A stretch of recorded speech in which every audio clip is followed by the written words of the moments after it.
started back in 2001. My brother, KG, he was part of this group called KGPM back in Ghana, and they were rappers. And so when he came to the US in about 2001, he bought a drum machine. I can't remember which one it was, but I remember he taught me how to use that. And I was probably only 11 at the time. Didn't know what I was doing, but I was always just, you know, making drums, playing around, you know, playing like little keyboard sounds and stuff, trying to add on to it. And so that's really when it started. But then I didn't start taking it serious until I started using FL Studio, and I found out who Ninth Wonder was when I was around 16 years old. And then once I started getting into sampling, you know, listening to a whole bunch of Ninth Wonder, Jay Dilla, MF Doom, and Madlib, like I just started honing my craft, and I just kept sampling, kept chopping samples, kept chopping records, trying to get my drums better. And then slowly, like, a hobby just turned into a passion. And then from that moment on, like, I knew that's really what I wanted to do.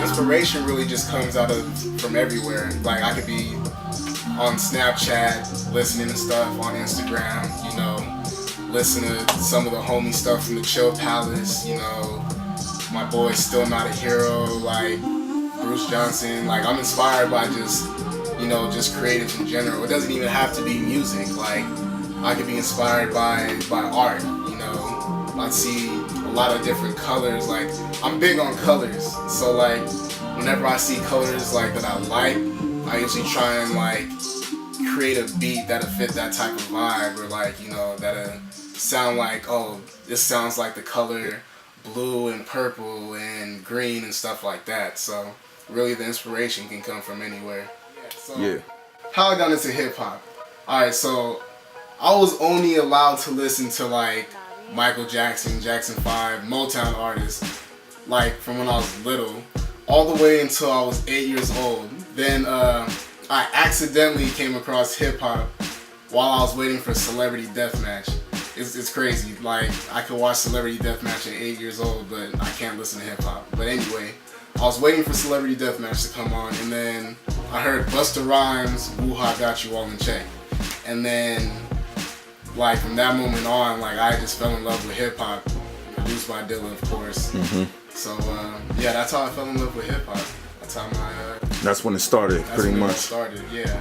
And then from there went to beats, and then like you said, then you jumped into like the samples and stuff like that. And so where did you make the transition to learning how to play your own instruments, like the keys and all that? So first, I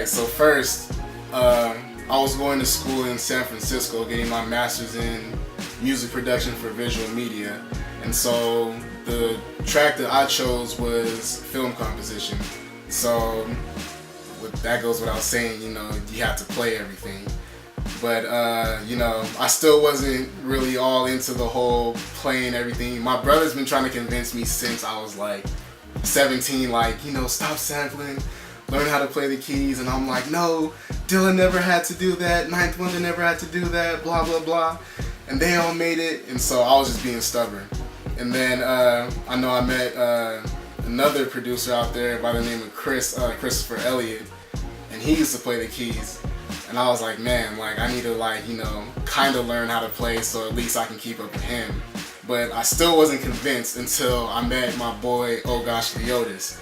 And from that moment on, like, when I heard his production, like, I was sold. I was like, yo, I need to learn how to play the keys or else I'm not gonna progress as a producer. And like, I really wanted to become a versatile producer and be able to produce different genres.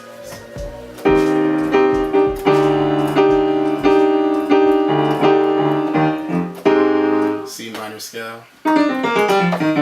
Yeah, Are there other scales to know about that people should know about? I don't know. I know a lot of different scales, but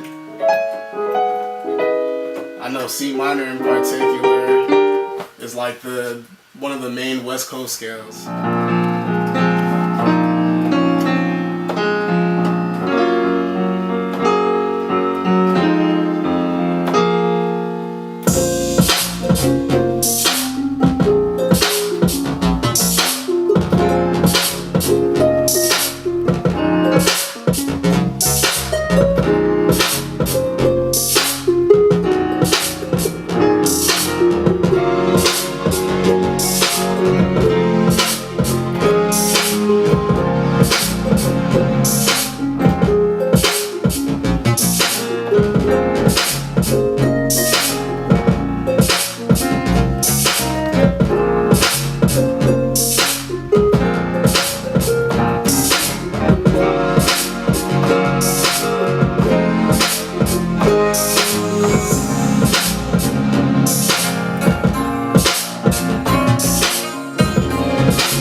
Nabeyin, Grammys, more Grammys.